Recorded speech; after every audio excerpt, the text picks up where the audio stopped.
What's up? Welcome to the KOFI and Matt show, formerly known as Comic Book Nation, the only show that does it all for geek culture. We are here this week, and it is just as we just so proudly proclaimed. It is me and myself, Kofi Outlaw, and my co-host Matthew Aguilar. It's like old times. Yeah, just like old times in the comic book offices. Janelle Wheeler isn't here this week because she got married. Janelle got married. I was fortunate enough to attend her wedding over the weekend. It was a magical affair. Comic book was there. We represented, and Janelle Wheeler is a married woman now and is off, just touching down in Hawaii with her husband Max. And I know that because I checked to make sure that she's still Janelle Wheeler. I had to go and contact her and be like, yo, are you still Janelle Wheeler? Are we switching names? She said the brand is the same, so it's still Janelle Wheeler. Just married Janelle Wheeler, and we wish her all the best on her honeymoon. Get on out of here. Oh, I just banged my elbow. I hate that. I hate when that happens. Oh, all right. Oh, man. Show must go on. But while Janelle Wheeler's away, we got a lot to do. Fall season's upon us, and we're getting to October. By the time a lot of you hear this, it'll be October. Spooky season's coming. So we told you last week we're going to get a little bit spooky this week. We got some stuff to talk about. I know Matt's thrilled to hear me just go off about the Dahmer series on Netflix, plus the new movie Smile, the French avant-garde film Smile, which is now in theaters. I'm just kidding. I was like, really? No. Is it really? No, it's Smile, and it's in theaters. Matt hates it all because it's been creeping him out. It's creepy. It's creepy. It doesn't need to be on my Twitter feed all the time. It's like they know. You should never trust a smile again. Like that's what the whole thing is. You really had me thinking that was going for something deep. I was like, really? Is that really the translation? Smile, the French avant-garde. I'm an idiot. So we're gonna get spooky. But that was gonna be the focus of our episode largely. But of course, things done changed. So just when we thought we had an episode figured out this week, stuff went a little bit crazy. So Marvel started acting like DC. Oh man! Out of here! That's right. Did our Twitch stream? I'm just getting now logged into some of our video feeds. Did our Twitch stream already die? Or are we already down one? No, I think it's up. It was having some issues, but some have moved over to YouTube. Which, by the way, welcome. Welcome to YouTube. YouTube is a great place. We got a YouTube channel here. You guys might as well hop on over. If you're watching on Paramount Plus, shout out to you guys. You don't have these problems. Paramount Plus takes care of everything for you. But if you guys are watching on this live stream, we have Twitch or YouTube, whichever is working. They only give us a budget for one streaming service. We ain't phase zero, so we only get one streaming feed per show. So today it could be YouTube. Today it could be Twitch. We'll find out which. It's not in the budget. Twitch. We'll find out which. Yeah. It's not in the budget. This show survives because I think we've determined in the last few weeks our show survives because we are thoroughly under budget. We get nothing, we get from no one, and therefore we are easy to produce. Maybe we could stream on Google Plus. Yeah. We can't stream on Stadia. Boy. I am just, I am just. This is what happens when Janelle leaves. When Janelle leaves, it's just us, once again, slightly tipsy in the comic book offices, except we are not tipsy now. It's a Friday morning, and now we both have kids. This is from years ago. But we'll tell you the origin of me and Matt. That's how we got this show started. Being left alone on Friday nights instead of Friday mornings in the comic book offices. But that's enough backstory. Let's get to what people are really here for, which is to talk about all the crazy Marvel stuff that happened this week. So, like I said, we were just thinking it was going to be like a good, let's get spooky, Halloween season start show, and then the whole world flipped upside down. First things first, the big news was, of course, Deadpool 3. In the way that only Ryan Reynolds can announce he's buying an entire soccer team or some crazy stuff like that. What the heck? He just dropped this casual video. We're not showing it here. We're showing the second video here. But he dropped this video in his Deadpool costume talking about trying to make up, the story for the third film and what are they going to do and how they can't come up with anything. So he just was like, Hugh Jackman, do you want to come back as Wolverine? And then Hugh Jackman walks by in the background just like, yeah, sure, Ryan. And then, that was official. People didn't know for a second if they were still in reality or, had they stroked out and had a hallucination. But, were we in the upside down? Yeah, right. But no, this is real. Hugh Jackman is returning as Wolverine for Deadpool 3. There have been subsequent videos and confirmations all breaking this down. The one, if you're watching right now, is this kind of secondary funny one where Hugh and Ryan went out and kind of teased fans with what the film would be about. Lip readers have already broken this down. It's just them cursing a lot and saying how they're going to beat the crap out of each other, but keep healing up and how great it's going to be. So, yeah, this was a major thing. Hugh Jackman's coming back as Wolverine. And people have been like, well, Hugh Jackman said he was going to come back as Wolverine. Well, let me tell you a little trade secret. Oh. In a podcast that, was a pioneering podcast a long time ago before this, a little podcast called the SR Underground, I coined this little phrase that I coined about dump trucks full of money in Hollywood. And this is what you see now. Yes, Hugh Jackman probably was done with Wolverine. Yes, he said that after Logan. Yes, he made that clear. But Disney has a whole dump truck full of money. True. Ryan Reynolds is his good friend. And if you don't know your movie history, Hugh Jackman was an unknown Australian actor who was picked in like 1999, 2000 to jump into this little movie called X-Men. And at the time, one of the lead kind of people helping to make X-Men was Lauren Schuler Donner, Richard Donner's wife, who's a producing power in her own right. And Lauren Schuler Donner had this little assistant with her, a guy named Kevin Feige, who got his start, his real breakout start, helping to shape like the early X-Men movies as her assistant. And it was his job to take around this kind of new actor and kind of show him around town, this guy nobody had ever heard of called Hugh Jackman. So Hugh Jackman and Kevin Feige's bond goes way back to the beginnings of both their careers to, obviously what they both are now. So if Kevin Feige came calling and said, Hugh, I know you've said all this, but could we get you back in the claws, Hugh Jackman was going to do it. So This is not surprising. Hugh Jackman's also very much, and I've had this conversation on another podcast I'm on with some old friends from the industry, if we have stories of just how much of a fan's actor Hugh Jackman is. Like, this is a guy, and this might be inside baseball, but when you interview Hollywood celebrities, it's a very tight system, right? Controlled by publicists who appear like wraiths and are just like, one more question. And if they're like 3 minutes of you talking to somebody you've waited all day to talk to. But Hugh Jackman is this guy who will literally turn to a team of publicists and say, no, hold on. Like, I'm going to finish talking to this person and I'm going to answer this crazy fan question and I'm going to do this. He does this all the time. So I'm not surprised personally that he said, okay, Marvel fans, you see what happened with Spider-Man and all that. You saw even the Doctor Strange hype. Okay, and Patrick Stewart did it. Like, all right, I can give the fans what they want and make this a big thing, right? And it's likely a one and done.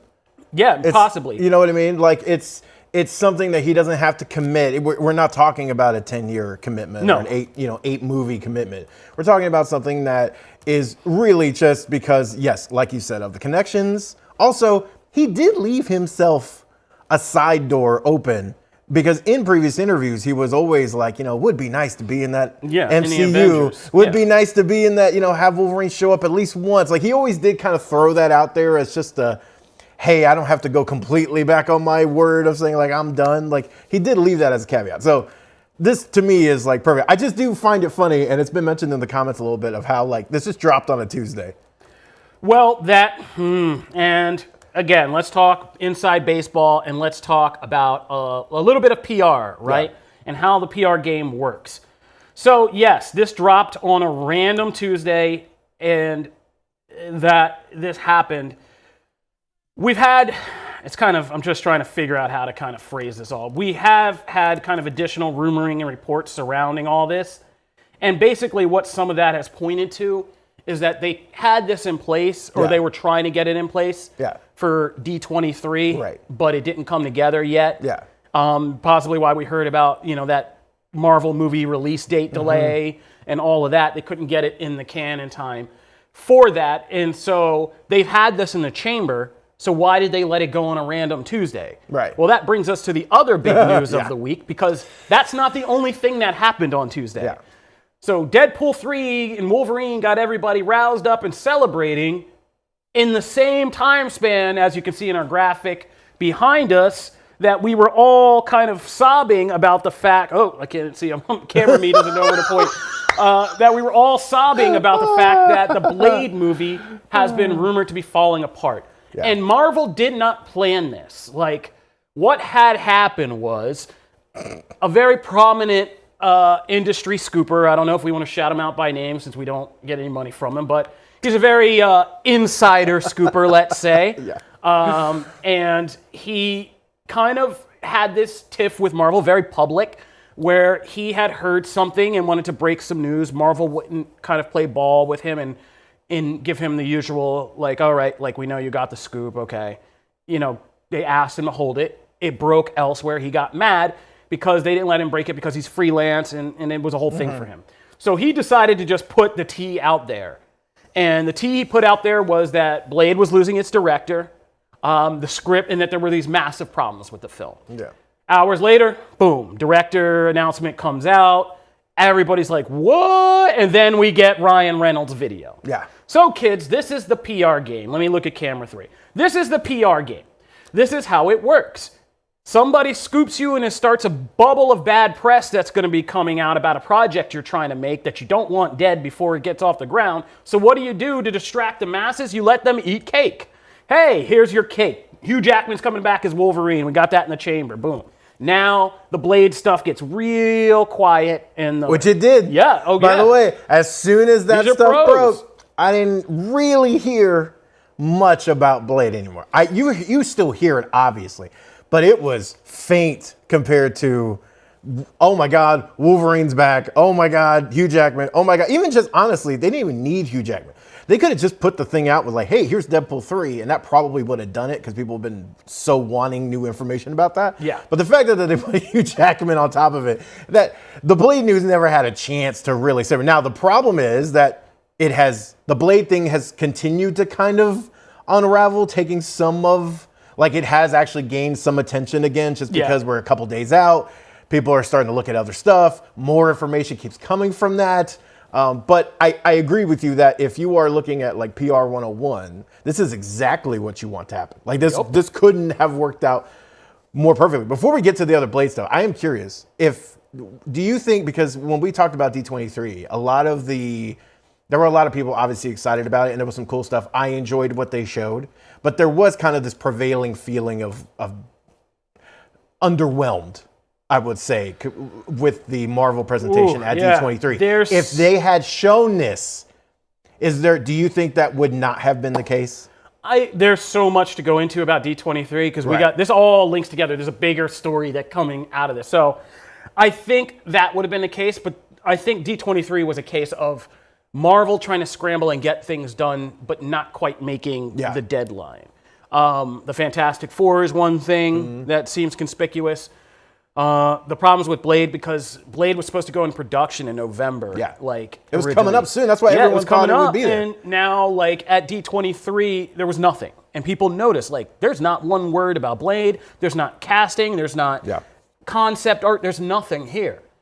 So they didn't have that. Apparently they couldn't get the Jackman thing worked out. But we know that Ryan Reynolds had this in the chamber because people are Marvel crazy sleuths, and they went back and saw him out attending that event with Blake Lively when he was in a suit, and he clearly had a Deadpool suit on underneath it because they filmed it in what I think was like Taylor Swift house or something like that. Yeah. That they went and filmed this promo.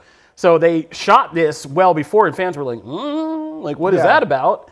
And so they had it in the chamber. But D23 is a whole other beast. But I don't know, man. Like it's crazy. But it was underwhelming because the other big news that just broke yesterday was another rumor that Marvel is looking at, or has, again, from this insider source, that Marvel either had been or is trying to court Harrison Ford to join Thunderbolts as a replacement for William Hurt as Thaddeus Thunderbolt or Secretary, now Thaddeus Thunderbolt Ross, right?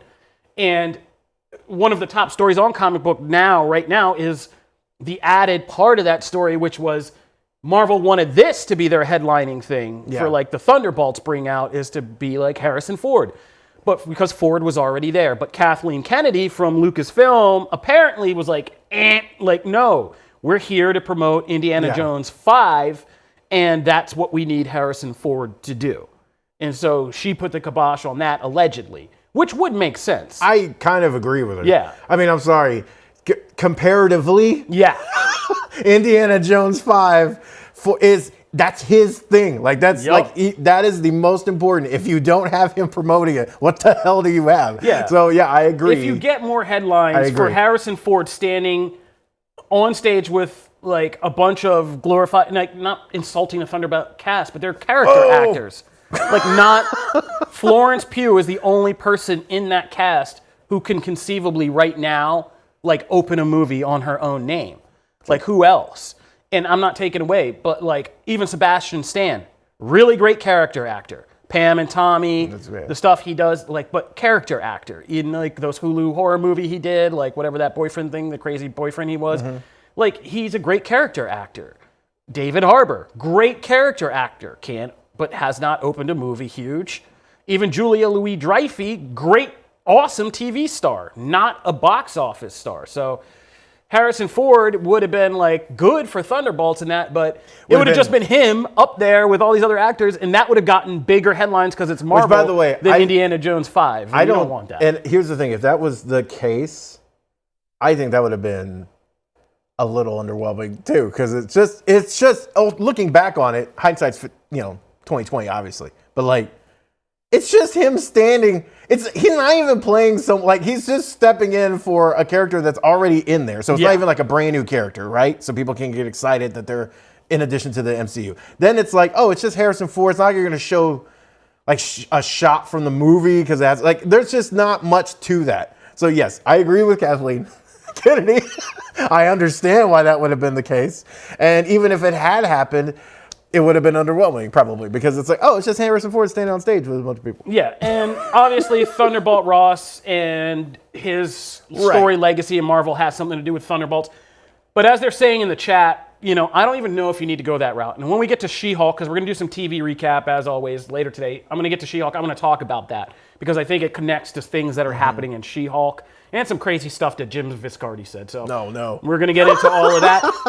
In the comments, I was trying to be nice because I know a lot of you love Florence Pugh right now. But no, technically Florence Pugh hasn't even opened a movie by herself huge.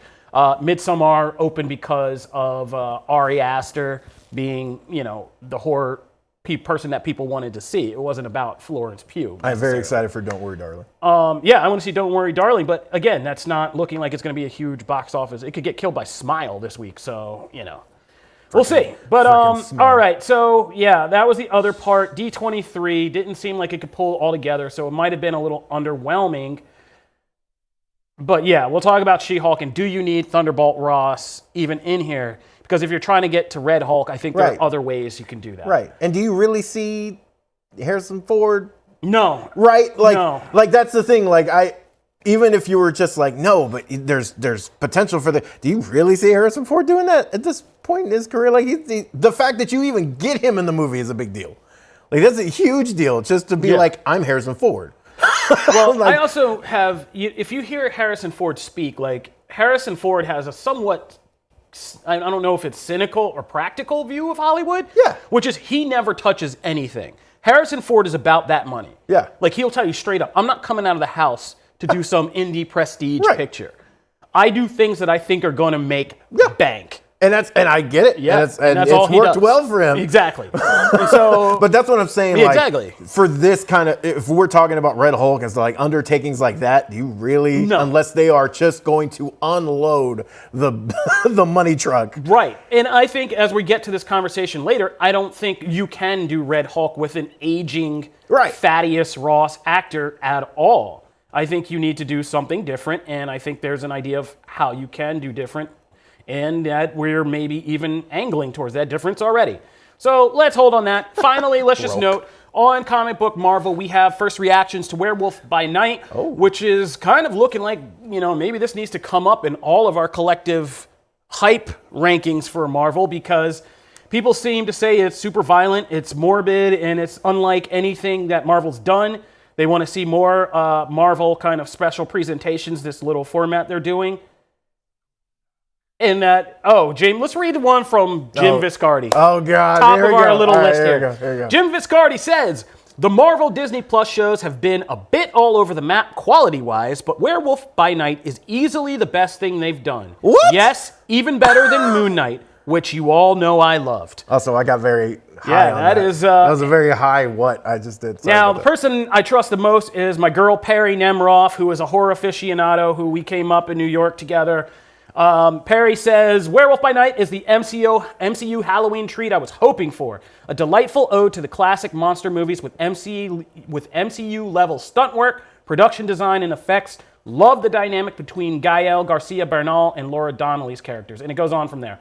But people say it looks good, it's crazy, it's scarier and more violent than they thought it would be, and it works in some clever MCU things. And Man-Thing's getting a lot of love. Elsa Bloodstone. Elsa Bloodstone, yeah. Elsa Bloodstone's in it. People are excited by what that opens up. You had me at Elsa Bloodstone. Yeah, I will at least give it a shot. And it seems they pulled off Man-Thing, so who knew? But Werewolf by Night, and people are really kind of liking this Marvel special presentation because it's not as big as a movie. It's bigger than a TV show, and you can put in some real creative, unique effort into it. So. I have a thing real quick, though, okay? And this was for Jim's. This was for Jim's. This is not for hers, because I actually thought this was really good. There's like a term that probably needs to be banned. I don't want to hear it any more impressions, reviews, previews of Marvel things. It's something that Marvel has never done before. I'm so tired of that because it's in everything. If you go back and almost for like every Disney Plus show and every Marvel movie, there are reviews that say this has never been, but Marvel's doing something they've never done before. And it's like Marvel getting credit for like literally doing what studios and movies do. Like you expand genres and you move into things and you try different things, but like they are given so much credit for like just for doing their job. Like it's the job. Like you're supposed to try different things and make your universe big and expand, and they get so much credit for it, and I don't understand why. I've read that phrase in every single Marvel thing, every single Marvel review. They've never done this before. And I'm like, why are you getting so much credit for that? Everybody else does that. Yeah, a lot of people have done this before. So, Universal's been doing this for years. Okay, stop it. Like, so I have a thing. I don't, and if I do reviews, I'm going to make sure going forward that I don't do that, because I'm not giving him credit for that anymore. It's how far are we into the universe till we stop giving him credit for that? Matt is getting peppery over here. I'm just saying. I just don't understand it. No, couple things from the comments.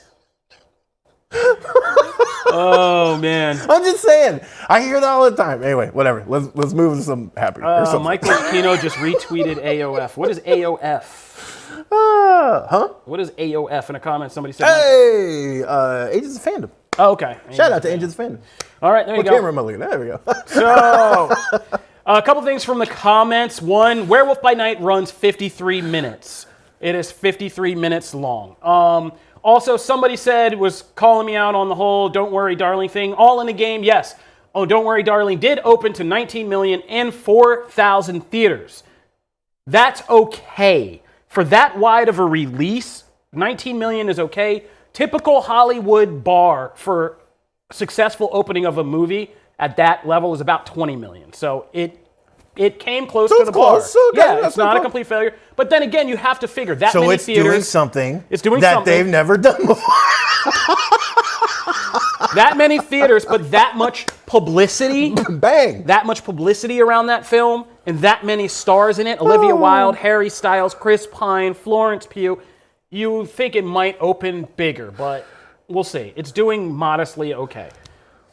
Maybe, but there's been a lot that went on behind that film, so we'll see. But that's Werewolf by Night, and you can check out the first reactions in total on comicbook.com Marvel, but it just seems like this is going to be better, a nice little treat that, a bigger treat than we thought. A delectable treat. Yeah, it's coming out October 7th, which is a week from now, so yeah, we'll be here to talk about it. Well, I won't be here, but we will have a show to talk about. Yeah, we will be talking about it. We'll be talking about Elsa Bloodstone. Yeah. All right, Elsa Bloodstone. Nothing else exists in that movie other than that. All right. So Matt went off. He got out some of that pepper.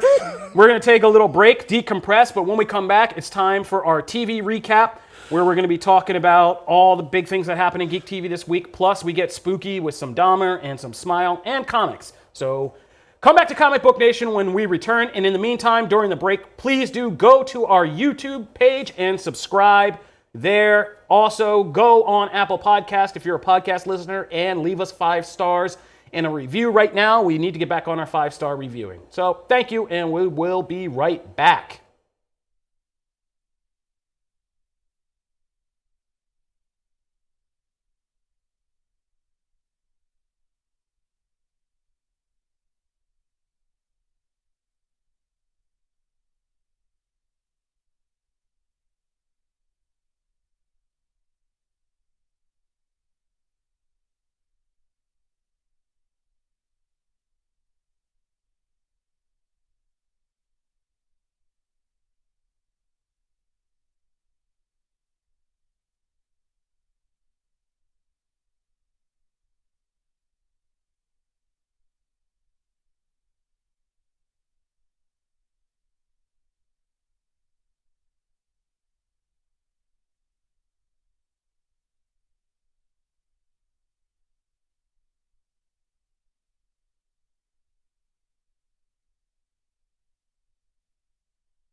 Welcome back to Comic Book Nation, the only show that does it all for geek culture. This is your Kofi Outlaw, Matthew Aguilar takeover episode. Janelle Wheeler, happy honeymoon. We are going to get pretty peppery in here while you're gone, so you don't have to be... What? No. You don't have to be associated with anything that happens after this. All right. So, moving out of our Marvel talk about the Deadpool 3s, the Werewolf by Nights, and what else did we talk about? The Thunderbolts of it all. We are now going to be moving into our TV section, and up first is, of course, House of the Dragon.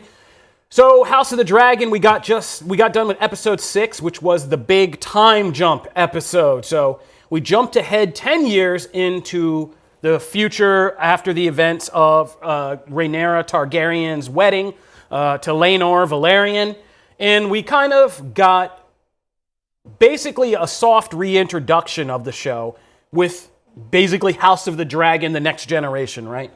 So we have this new lineup of kids, whether it's, Aegon Targaryen, Aegon II with his brother Aemond, or Luke and Jace, Velaryon, Rhaenyra's kids. These names are killing me. Yeah. Daemon has 2 daughters, and it was all about how having these kids affects parents, what it makes them do, how it changes their views on things. And it was quietly kind of showing you how having kids changes the game for everybody and what their considerations of life are.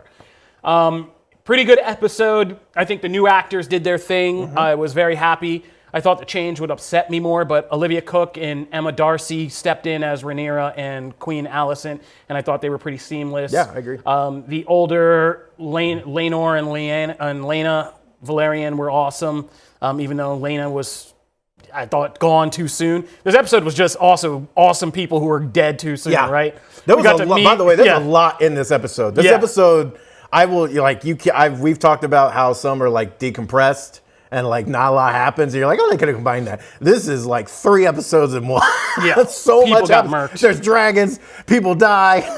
There's like real intrigue between the groups of the family and stuff. That was everything in this episode. Yeah. Guy loses an arm. Guy losing an arm. Yeah, it's nuts.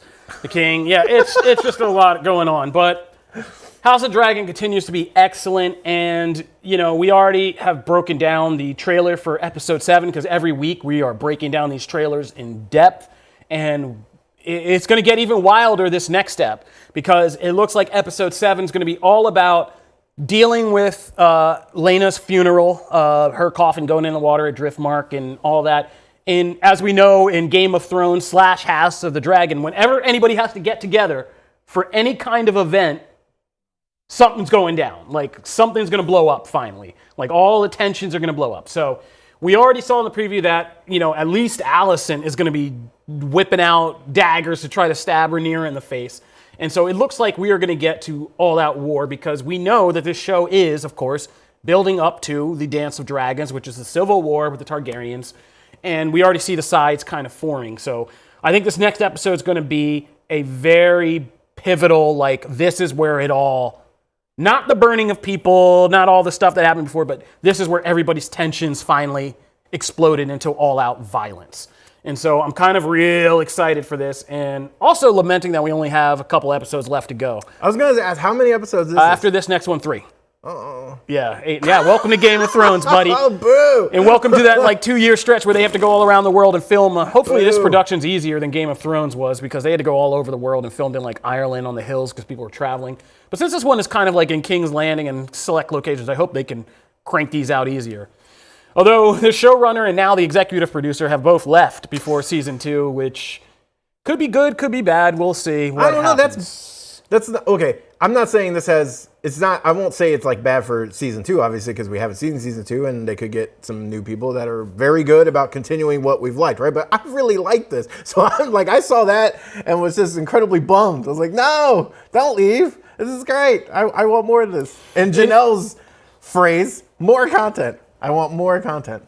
Yeah, it is the most interesting thing to watch. It has been, and kind of listening to how the showrunners, producers, and the young talent that's been cast, cast out, like Millie Alcock and the girl who played young Allison. I always forget her name. But them just talking about, like, what is it like now to be, like, on the sidelines watching a show that's only getting crazier, more popular. Like, and you're so popular, but it's like, oop, now you're done. Like, they did, there is a thing of maybe they'll come back and maybe they can go fill in some blanks, and so maybe they're not completely done with the show. But I agree with you. I was worried because you've gotten attached to these characters and the actors playing them, and they did such a marvelous job of. I'm still invested. Like I like these. They still feel like the characters that I've gotten to know over the course of the episodes, and that's credit to them because that was a very seamless transition. And they didn't really have to address it much. They set the tone really well, like right out the gate from that episode, just getting you like firmly and like mirroring all the stuff that happened with the birth and all that. Like, there was a lot of really interesting stuff going on in the show. I like the show a lot. I really enjoyed the show. I'm with you, CJ.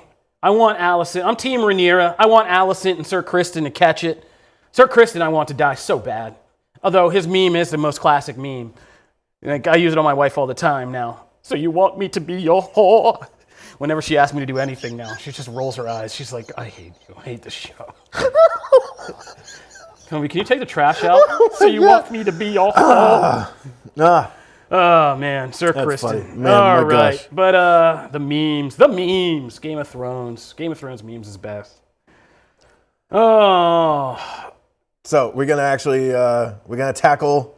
She-Hulk? You want to do She-Hulk? Yeah, I think that's next. We have to do it because that's what I've listed out to the graphics. I didn't put Lord of the Rings in here. Oh, okay. Well, all right, let's talk it. Yeah, Rich, you don't have to do any graphic stuff. Rich, John, you guys can sit in the control room. We're just going to talk about Lord of the Rings while we play House of the Dragon we'll just talk about it. So, yeah, we didn't put it on here because I was like, man, I am tired of this damn Lord of the Rings. We wasting showtime on this every week. It's always just us being like, it's okay. It's okay. Yeah, because it was. It was okay, just right? Okay. But now we have something to celebrate. Lord of the Rings brought it together this week. Hey. There was a big battle episode, our first real big battle episode, and it was the convergence of all the most of our main characters, right? Not the Harfoots and possible Gandalf, but everybody else. And I think this was the first time where the show really had me stop what I was doing, sit up, and be like, "Ooh, I gotta watch this." Yeah. And it was on that House of the Dragon level of event TV, like, gotta see this, appointment TV. So I also know now where some of this big budget's going and like what they put it in. But yeah, this episode was good. I know a lot of the Tolkienites out there are pissed about some of the lore that they played with in this episode, especially the ending and the Mordor of it all and the Sauron question. But I think as just a casual viewer who is trying to see if this fantasy TV measures up to some of those other fantasy TVs shows, this was the episode that got me. Yeah. Battle was great. You cared about the characters. You cared about if they were going to die or not. It kind of kept you guessing, and the spectacle was really well done. Came together well. I told Kobe before the show started. I was like, Lord of the Rings picked the week after I talk complete trash about it to actually do. Oh, that's Comic Book Nation. If you guys don't know, that's Comic Book Nation. It made me look like a jerk, but yeah, no, it was great. I root for the shows, like all of those shows, to see whether I get into them or not. I still root for them to succeed. I want more content. I feel like I'm giving Janelle's phrase all the work today. So yeah, so I was happy for it. I'm happy for Lord of the Rings. Yeah, so not a lot of love in the comments. Danny the Pug, you really hate Lord of the Rings that much? Man, I don't know. Like I said, I'm not a Tolkienite, so worst Lord of the Rings show ever. Oh man, yeah. Spicy. Some people are still spicy about Lord of the Rings. I'm not getting down that rabbit hole. I'm not a Tolkienite. I just like to see fantasy stuff. So it was just funny that Lord of the Rings picked this week to bring the noise. So. Made me eat crow. So yeah, it's cool. Good. Thanks, Lord of the Rings. Hopefully they can keep that momentum though. Yeah. Moving forward. Yeah, I want to see. I like the fellowship when they all get together and it's a fellowship situation. I'm all about that. Do the voice again. I want the fellowship. There it is. All right, so She-Hulk. Let's go She-Hulk. She-Hulk episode 7. Just a lot of fun for me. This episode was everything that She-Hulk is. We're gonna sound like broken records. We know who in our fandom doesn't like She-Hulk. We know you guys don't. We think your reasons are valid for not liking it. You guys know our reasons for liking it. Our reasons are valid for liking it. This is the first real MCU kind of sitcom show. It's fun every week. That's just the word, F-U-N, fun. And this was no less fun, bringing some Marvel Z-level villains back out. Can we get the love for Porcupine, please? Oh, Porcupine, yeah. It's amazing. Now, this isn't the one I love, because the one I love is actually the second Porcupine, which is Roger, the gold who's suit? in Spider-Woman and is amazing. That character is amazing over time. Dennis Hopeless's Spider-Woman run, fantastic. You should go read it. Some of the best Porcupine stuff. He's still in the book today, or the most recent series anyway. Amazing character, but that's not this one. It's the original Porcupine with the original suit. Love seeing him in there though. It's yeah, awesome. And this guy, I forget his name, the swashbuckler. He's a mutant. He's got mutant powers, and they dropped that in casually. So it was fun, and we had a possible vampire. Yeah. Whose name? Yeah, Saccharine. I just love Tim Roth, man. Yeah, Tim Roth is also just killing it with this version of Blonsky. So yeah, I'm not going to go too deep, but we did get significant development on the whole darker subplot of this series, which could feed into the MCU, which is She-Hulk's blood has now gotten taken and is out in the open. The knock list is out in the open. And we've been kind of building theories about where things like Thunderbolts and all this other stuff are building up to in this whole kind of villain rising kind of subplot that's happening through Phase 4, and it's going to kind of manifest in Phase 5, we speculate. And it just seems like, yes, there's going to be, and I talked about this on this other podcast last night, it seems like they're just tending to every family of the Marvel Cinematic Universe. The Hulk family, the Captain America family, the Doctor Strange family, the Iron Man family is going to be up next with Ironheart, Armor Wars, which we know is now going to be a movie instead of a series. But it seems like they're all kind of dipping into each little family of these Avengers, Thor, and people kind of messing with those powers. Yeah. And Super Soldier Serum's out there being messed with. It seems like Gamma Blood's now going to be out there. Hulk Blood's going to be messed with. I expect Stark technology to be, now that Tony Stark is going to be a major focus of Ironheart and Armor Wars being out there. And so there's a villain plot kind of coming together. And I think things like Captain America New World Order will bring it all together as somebody like the leader who is basically creating a new generation of more powerful supervillains from an Avengerless world, and how that all kind of comes into play. So that is at work, and we got it in the subtle thing of having to see Jen get ghosted. It was very relatable. Anybody who's been in modern relationships, I'm sure you've known something. Me and Matt are way too attached for too long for that, but I'm sure you guys know what being ghosted is all about. I'm sorry. Yeah, we just get ghosted in different ways within our own homes, but it's not text ghosting. It's just our wives not talking to us and avoiding us around the house for hours. But relatable stuff. And, Tatiana Maslany got to do a great thing. I love the whole character focus about Jen versus She-Hulk and that whole thing. Yeah. That was really well delivered. And that's why you got Tatiana Maslany, because she's great, man. Yeah, she's a treasure, man. She's awesome. And, so, all right, let's talk about Jim's crazy theory. So, on Phase 0... Jim Viscardi dropped this theory that had people going, because it didn't, usually Jim sounds sometimes a little far out there. He is why we at Comic Book can go down rabbit holes of writing crazy stuff that's never going to manifest. I kicked over my water. But this one was actually pretty good, which is that Jim's theorizing that Emil Blonsky is the big bad of this series. That Emil Blonsky is Hulk King, essentially. Not the leader, but Blonsky is Hulk King. And that this is all kind of a long con. And that he wanted to get himself out of prison. And what he wants Jen's blood for is for the stabilizing agent inside of it. That fixed Bruce's arm that they dropped at the beginning. Because that's a major thing that they put in your mind at the beginning of the series and then haven't really come back to.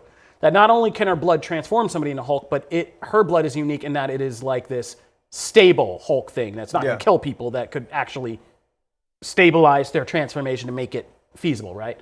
So Blonsky is the Abomination, who is this basically bootleg super soldier knockoff kind of gone wrong. And Jim's theory is that he is the big bad manipulating Jen and is basically Hulk King, because he obviously was able to correspond from his prison cell. That's how he had all his pen pals. So dipping into like the intelligentsia forums and stuff like that wouldn't be impossible for him.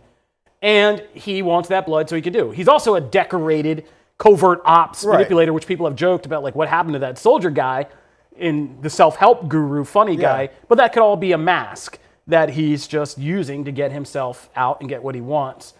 And Jim didn't say this, but I'm taking it a step further and saying, this is how you can bridge your way around the Thaddeus Ross thing, right? Okay. Abomination gets this thing to stabilize his transformation, and what does he become because of it? Instead of Abomination, he becomes... Red Hulk? Red Hulk, exactly. Now, someone did mention in the comments, do we really need Red Hulk? You do, because Marvel doesn't... Yes, because Marvel doesn't know how to do villains that aren't... direct mirrors of the heroes. Because that's the only thing Marvel knows. But now let's do something we've never done before, Kofi. Why don't we do something else? I mean, I would say that, but people want Red Hulk. This is an easy way to get it. You're never going to do it with an aging actor who wants to... and I think there's going to be a whole Hulk family. There's going to be a whole lineup of new Hulk characters. So I'm confused though, because he can already. The difference with like Bruce is it made sense because he needed, like it actually had regenerative qualities, right? So it was able to regenerate his arm, and he was able to stabilize stuff anyway. But like he can already do that. He can already stabilize his transformations. He's not controlled by them. Blonsky. He's shown that. He may want to be a Hulk instead of an Abomination because the Hulks are clearly more powerful than him. That's why he got beat by them. Right. So, but why don't we just make Red Abomination? They're not going to. Because Red Abomination don't sell toys like a Red Hulk will. Because Red Hulk will sell toys. My son will be the first one in line. Oh, jeez. Okay. I can't argue with that. I mean, that's a good, So that's why we don't get these things. So if you're ever wondering why we don't get these things in the MCU, it's because of that. But it would fix a lot of things. And it doesn't destroy the leader theory. Blonsky became Abomination at the same time that Samuel Stearns became the leader. They're connected. They were affected by each other. Them also striking up a correspondence and Blonsky getting the idea to do this through the leader wouldn't be far-fetched. Yeah. And would make sense and bring possibly him in for New World Order, Thunderbolts, whatever they have planned for him. Not gonna lie, giving Jim and now you taking this to the extra stat, full credit here. I think I'd actually be more excited for that development than I would. I just don't care about the leader. I'm sorry. I just don't care. None of that stuff is just like firing cylinders here. I just could care less. So for him to be like the big bad and be like, oh, I'm maestroing all this behind the scenes. See what I did, maestro? Because of the Hulk, right?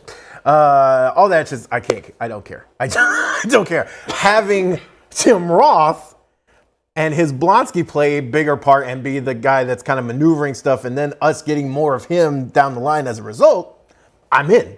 I am totally in on that, and that is more exciting for me, even if having him turn away from this kind of self-help guru would suck, because I really enjoy that version. But I would be more excited for that. So I hope you all's theory succeeds. I hope that is the case.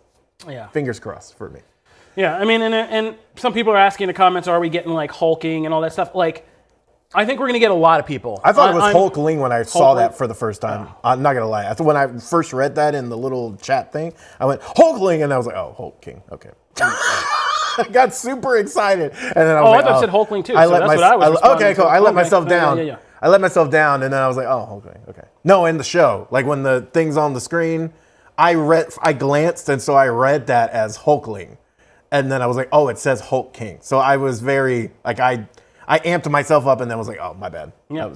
But it's gonna be interesting to see. I think the New World Order thing is important subtitle, so we're gonna keep an eye on that.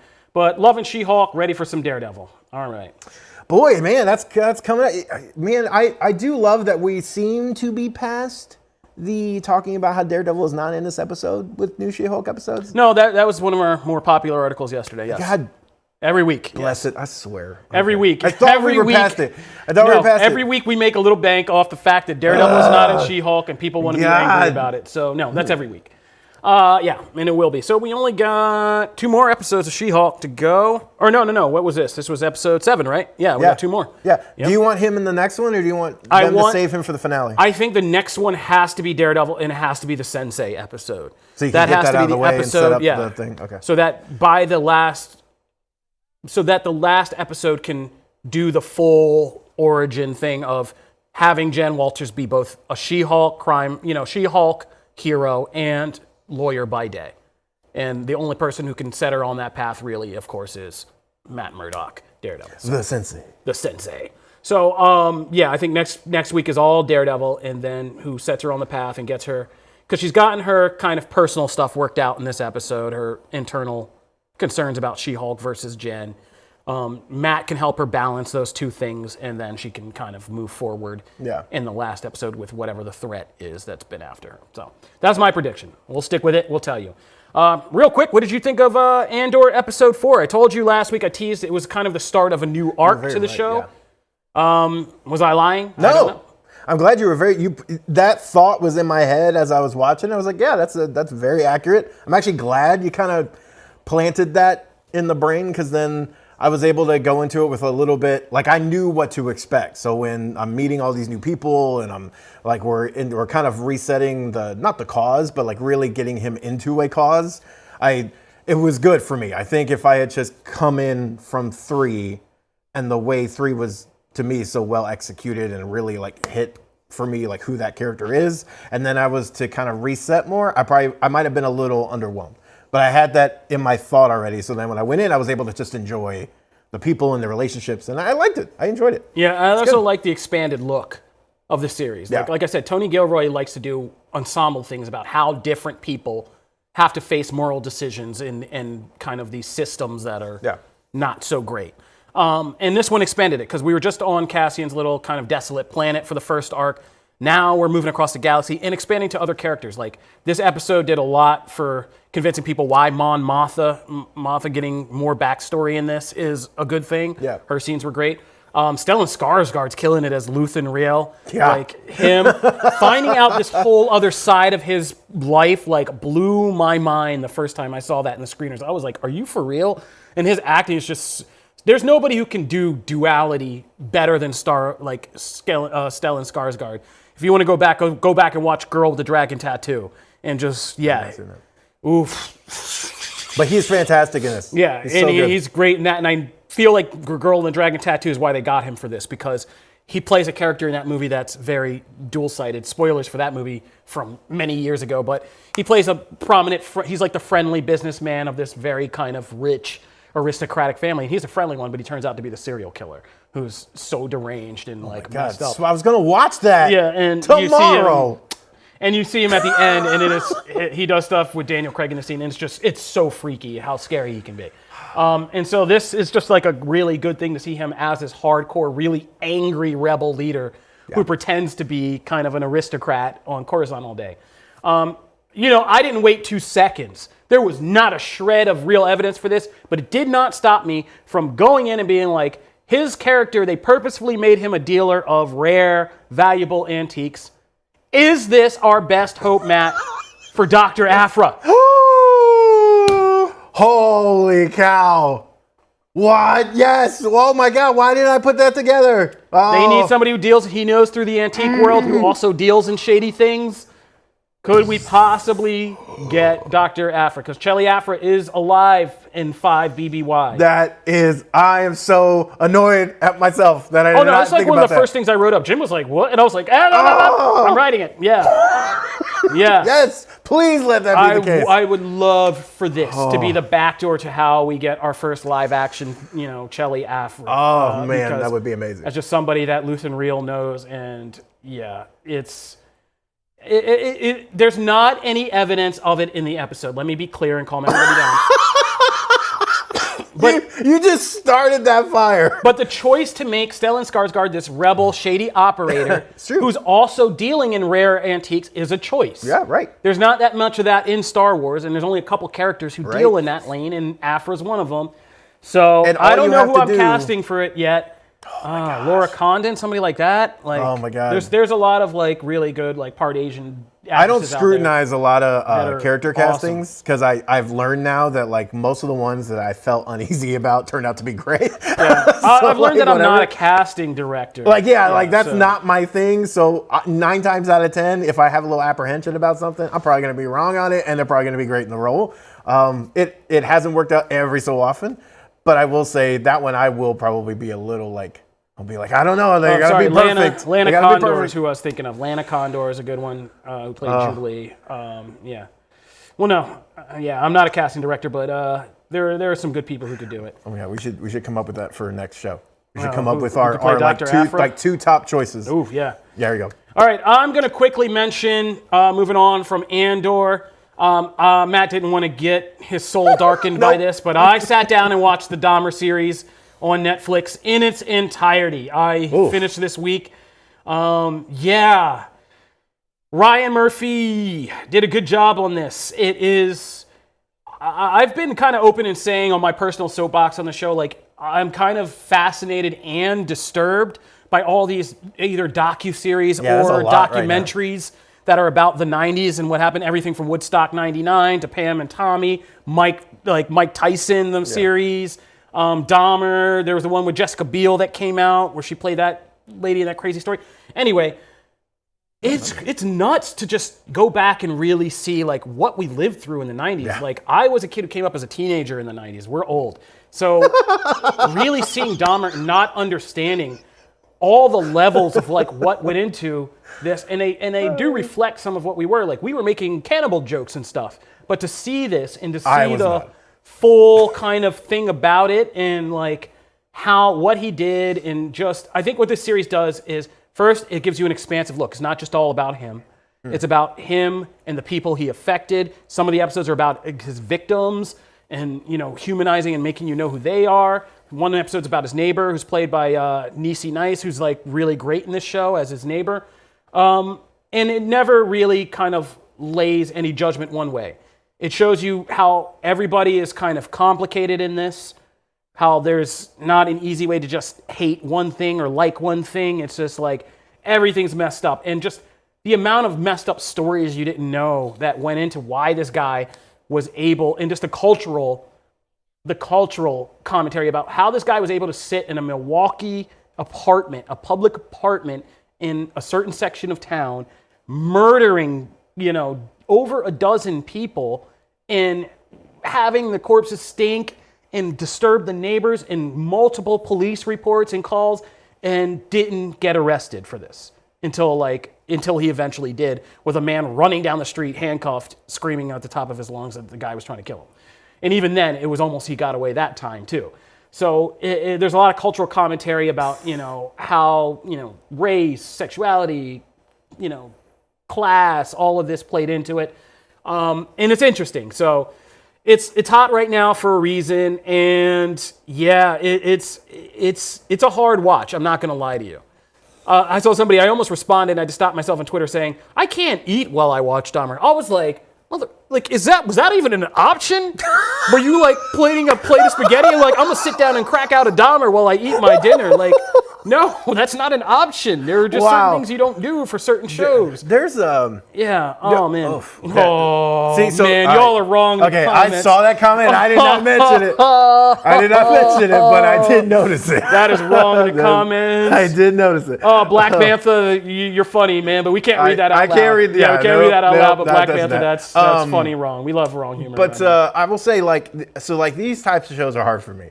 Yeah. Because it's hard for me to, because you have to walk a very fine line. It's very easy to go across it of glorifying someone's actions as opposed to showing, things, details, and highlighting the people that were affected by. Like, you can go the other way so quickly, and you can glorify it. And there's nothing in me right now that wants to see the just terrible stuff that this person did on my screen. Like, I don't need that in my life. I don't want to accept that in my life. I will say that they do a good job of, they don't get into, there's no torture porn in this. There's no, like, they don't show you Jeffrey Dahmer doing, like, grotesque stuff. Right. I think there's maybe a handful of scenes, and it's usually not even him in the act. It's people, like, imagining him, dreaming about him. The most disturbing scene, I was talking to my wife because we watched it together, was, at the end, one of his victims is just, or one person who survived encountering him, it's about their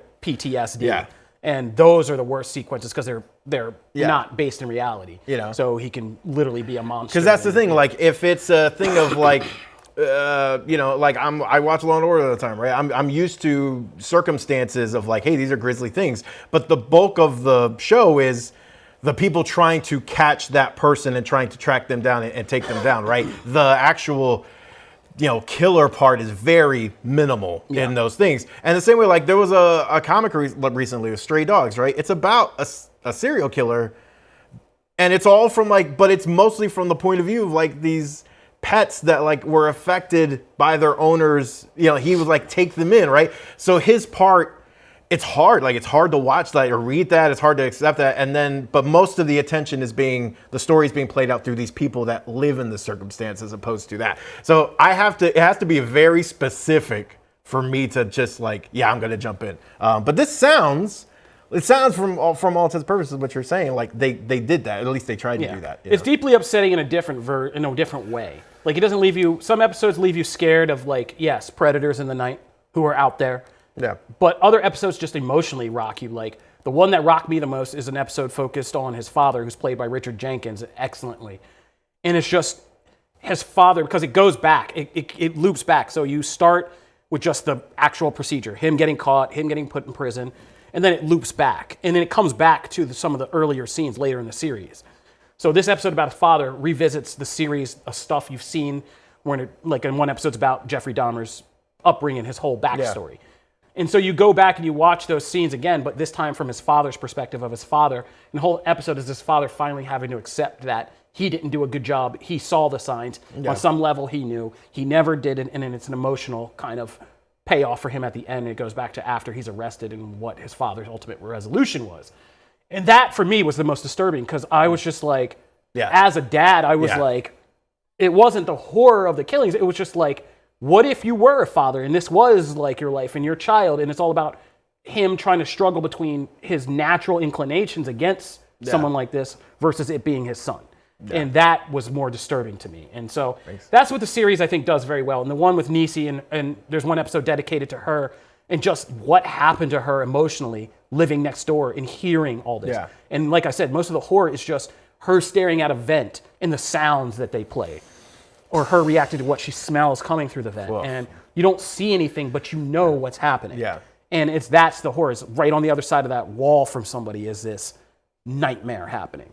And what does that do to a person? And so Ryan Murphy's out here killing it, making us all have nightmares. So let's get to Smile, and then I will cap it off with something least a little lighthearted, and we'll move in the because I don't want. If you can't tell, Dahmer left me a little affected. All right, so let's move on. Smile.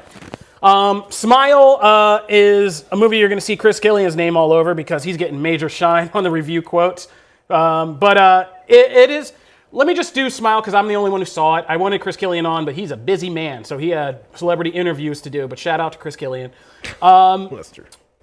first thing you should know is the main girl in this is Sosie Bacon, who is Kevin Bacon's daughter, with Kira Sedgwick. Yeah, a lot of people don't know that. Yeah, the main girl, she's Kevin Bacon and Kira Sedgwick's daughter. So already high expectations, but and it stars Jessie T. Usher from The Boys in it too. But this is mostly Sosie Bacon's kind of coming out show of being an actress and like her breakthrough thing, because most of this has to do with her just acting as somebody kind of who has PTSD and I didn't even know that was in the trailer. I didn't ever watch the trailers for this. That movie freaked me out. That moment freaked me out. Anyway, so it's her just kind of acting. What this is Smile is basically, a lot of people are going to compare it to It Follows. Okay. And It Follows was an indie horror movie in the 2010s that got a lot of breakout. I still really much enjoy it. And it basically turned the metaphor of sexual experience into this horror metaphor about how sexual encounters and sexual experiences can leave us either physically or emotionally, with very bad things that follow us around afterwards. And it did so by making this entity who can look like anybody you know, just slowly always walking after you. And that's like the entire premise. Yeah. So a girl gets, and you can only get rid of it by passing it on to somebody else. Yeah, it's very creepy. Yeah, and so the beginning, of course, is the girl has sex with this strange guy she thinks likes her, and he just sets her up to be followed. And the whole movie is her just trying to chill and live, and every so often somebody walking out or in a crowd, and you realizing, oh God, that's the entity, like that's not a person. And it's so creepy, It Follows. Smile is very much like that. Only this time, the metaphor is, of course, trauma. And that's what it's all about. It's about when something traumatic happens, how it affects the next person and the next person and the next person. And trauma kind of just passes on like a disease. And it's done now. I think Smile is very good, but I don't think it's better than It Follows. And this is the only reason why. It Follows, and we talk about this here, like we're going to talk about the comics, you need the rules of something to be clear. It Follows makes it very clear. This is what happens. This is what makes the entity follow you. This is all that the entity can do. Slowly walk after you, look like anybody. This Smile is a little bit more confusing about what the rules are. The entity can basically show up, look like somebody real in the room, look like somebody dead, look like an incredible freaky monster. It can look like anything, but you don't know like when it shows up.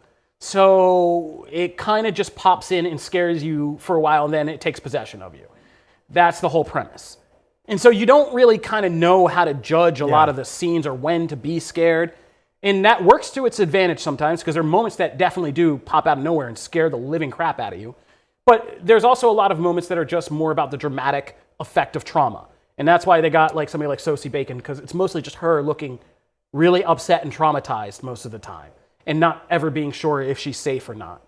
And that's what it kind of plays with. So it's, again, it's just a little bit more off balance. But the premise and the fright that it causes works like It Follows, because it turns smiling into a freaky thing that you don't know if somebody's smile is good, genuine, or this thing. And so... By the way, there is a screen over here and a screen over here, and every time they play the scene where the pretty people are smiling at me, it freaks me out. Anyway, I can't look anywhere but straight ahead. Eric Davis, old colleague Eric Davis' crew. It does ruin smiles for you forever. The rules are a little more confusing, but it is a creepy good time. So Smile, not bad at all. Reminds me of that movie, I think it was Truth or Dare, where they did the big eyes. Yep. And that also freaked me out. But the problem with that movie is I watched that movie, and that movie, there's like barely any of that in it. Yeah, and it was by Parker Finn, writer-director Parker Finn, who will have some good stuff to do in horror after this debut. But I would say It Follows better, and for my money, I would say Barbarian is a better time for Barbarian. kind I've of heard about that too. Fall movies. But that's just me. All right, so before we move into comics, which, by the way, there was a good point made about there's also a dark comic also coming out we'll get to, so maybe that is perfect for the Halloween season, I don't know. But Power Rangers Dino Fury Season 2, Part 2 came out and hit Netflix yesterday, so I'm not going to do like a full like go into spoilers and stuff, because there is some actually interesting things that happened, but it just came out yesterday, so I'm not going to do that. I'll do that next time around. But just, hey, if you need some cheer in your life, if people have been smiling at you creepy, or have been like, you've been watching creepy documentaries and shows like Dahmer, hey, little Power Rangers might light your spirits. Also, you can go to our YouTube page, Comic Book Nation YouTube page, and find a fun fan surprise that we had a chance to take 3 fans and surprise them with the Dino Fury cast, including our very own Nick Valdez, because he had never had the chance to do it, and I surprised them, and it was awesome. It was brilliant. So definitely check that out. That's on the page now. So that is Power Rangers. So yay, lighthearted. There we go. I had to do something. That was gonna look creepy for. All right, let's move into comics. We're going to start with Action Comics. We never talk Superman. No. In comics here. And what's crazy is I forgot that Janelle was not going to be here. So I was like, oh, I'm not doing Batman. I'm not going to have Batman books in here. And then she's not here for the 1 week that there's like, well, there actually is some Batman, but it's very light. So let's get into Action Comics. This was actually a perfect starting point, ironically, because Action Comics has been in the kind of this longer story with Clark on Warworld. And so we finally have the resolution of that just happened. And then he was actually like reunited with Lois and John in John's book. So there's a lot going on in the Superman world. And it's a nice kind of, not resetting, but a nice like break in the status quo. And this is a good jumping on point for those who are looking to kind of jump in. It provides some really interesting things. Warworld is now in orbit, is now here by Earth. Superman moved it here afterwards, and the people that are there have known nothing but oppression. And so he wanted to give them kind of a chance at life, but then you bring in all the politics of it. Earth and like the UN isn't crazy about this other planet that used to be held by this tyrant just sitting over here, right? And are they allowed on Earth? So there's all this kind of political stuff. And then you have the Superman of it all, still Clark being Clark, the family stuff. And then on the side, you have this Lex Luthor kind of coming back into the picture. Metallo, there's some Metallo scenes in here that I thought were brilliant. Yeah. So well done. So there was so much to like here. And this is, if you are looking for that spot and you want to give Superman a shot, I think this is a really good spot to jump in. But what did you think? No, this really did, like you said, I think this was a good jumping on point because this felt like a reintroduction of Superman. The artwork I loved. I loved it. It's not your usual kind of artwork for Superman, which tends to be very clean and pristine. This left a lot of the kind of sketch work in there. You could see a lot of the rougher edges of the artwork, but it looked great. And like you said, the new status quo, I think they've done a good job of integrating Superman into a larger story with a larger ensemble. There is like a whole Superman family now, literally and figuratively, and John finding his place, Clark having to be a father and Superman and do all the things that requires. The war world thing is interesting enough in that just how it stokes politics and people's views. I don't like the device so much as the conversations it sparks about trusting Superman. Sure, yeah. And he being an alien, and if you can trust me, you can trust them, and I agree all with this that, stuff. Yeah. And like I said, the Metallo stuff was just so interesting to see what John Corbin, like where he is now and how they're approaching, and Lex Luthor kind of approaching him again and what all that's setting up. So, this was the most interesting I think Superman's been for me in a long time. So it was a good jumping on point. And I didn't mind this at all. I was kind of pleasantly surprised by it. Yeah, we'll have a full interview up probably today or tomorrow with Philip Kennedy Johnson all about this particular issue and kind of teasing some things where it go from here. Also, Riccardo Federici, I believe, is the artist. I agree. I thought it was a really cool look, especially those Metallo scenes. Yeah.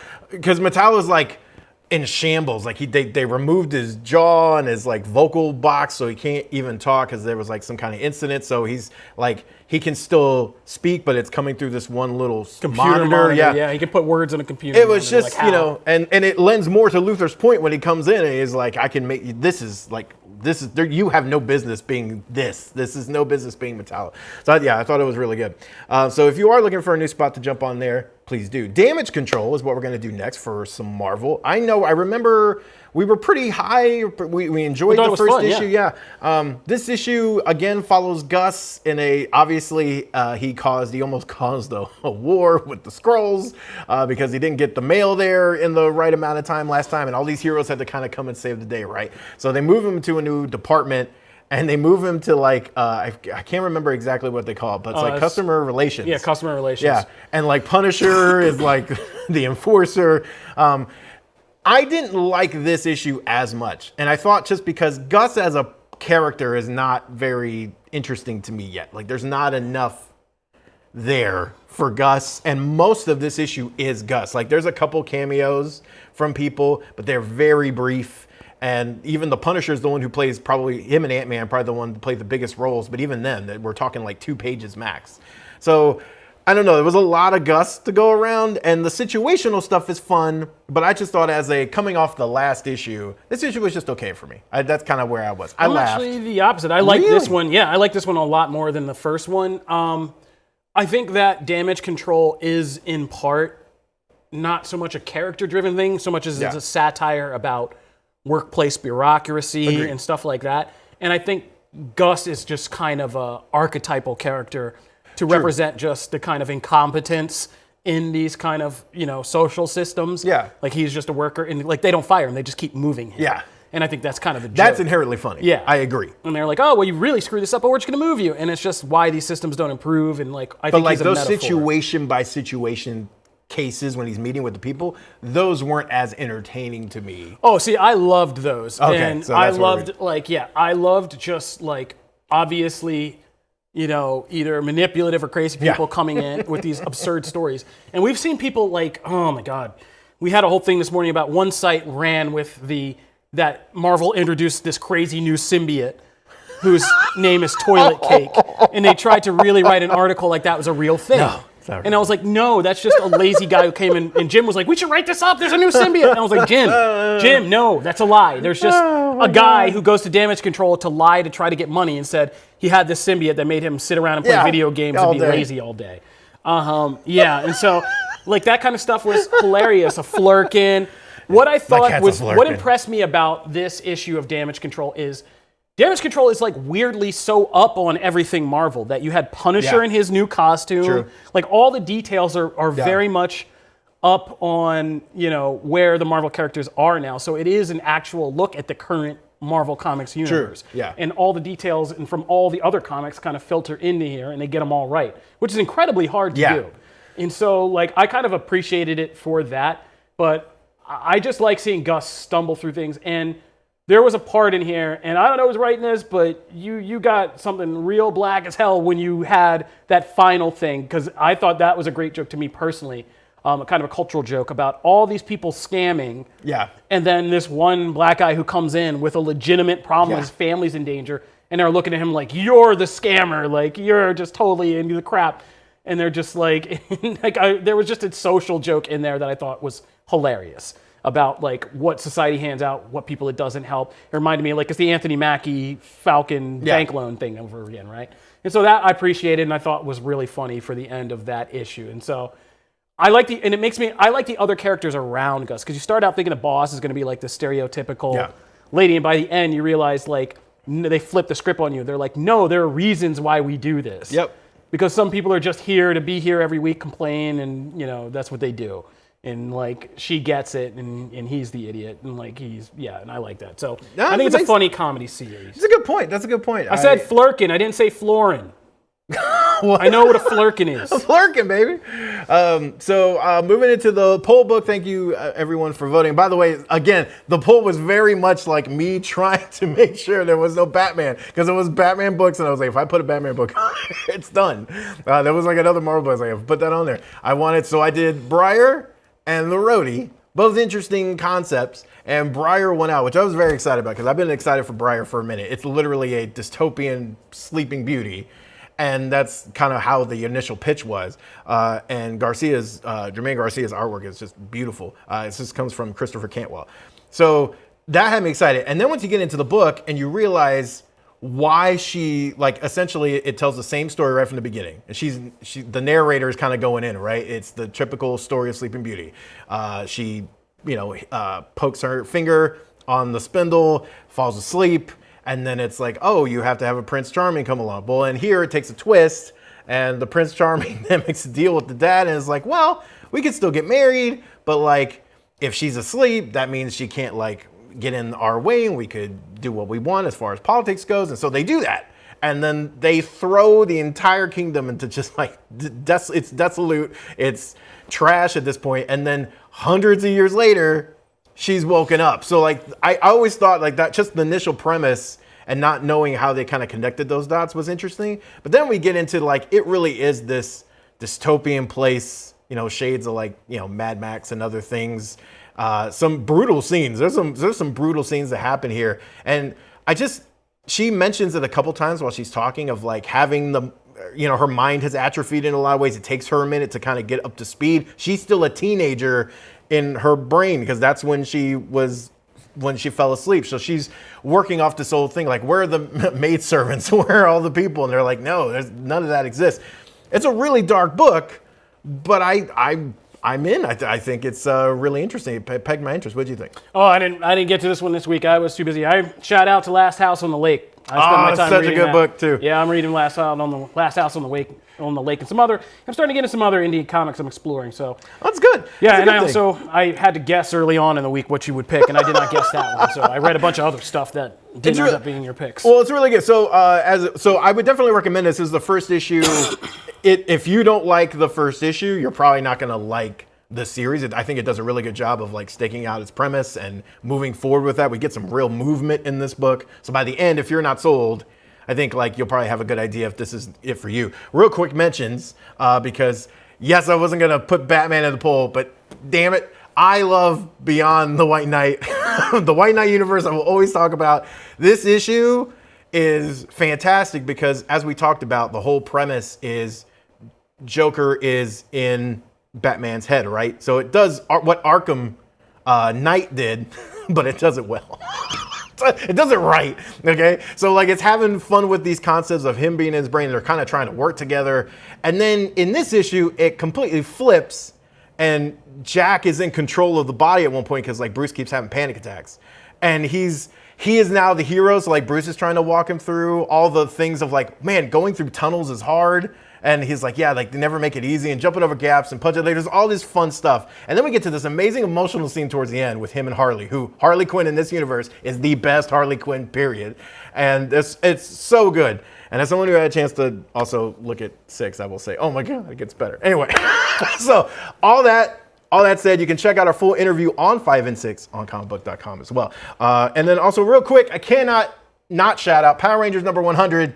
It's a huge milestone. It's Ryan Parrott's final issue of the series, though he will be returning for Power Rangers TMNT 2, which, if you haven't read the first one of the best crossovers, period. So fun. But this one, a lot of emotional moments. There's like some feels. I was very much in the feels all week for stuff I was reading and stuff.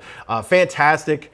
Sets up some new era stuff, really interesting. And then Melissa Flores will be stepping in as the new writer for that. So very excited. So lots of good comics this week, but that's comics. All right. That'll do it for this episode of Comic Book Nation. I want to thank you guys, if you're still watching or listening, for tuning in. As always, please join our YouTube community because we're going to start to do some community things over there. And we want to make sure to get all of our fans included. So be sure to subscribe to the YouTube page and pass it on to a friend if you like what we do. Also, subscribe to us on Twitter at Comic Book Nation, and subscribe if you're a podcast listener on Apple Podcasts, and make sure to give us a 5-star review there. We will see you guys next week, where I think there's going to be a lot going on next week. It'll be New York Comic Con that week. It'll be Werewolf by Night. Spooky season's really coming on. A lot of stuff's going to be happening, so be sure to be here next week when we break down everything for geek culture that's going to be happening around the time of NYCC. This is Comic Book Nation, and we'll see you guys later. Peace. Deuces.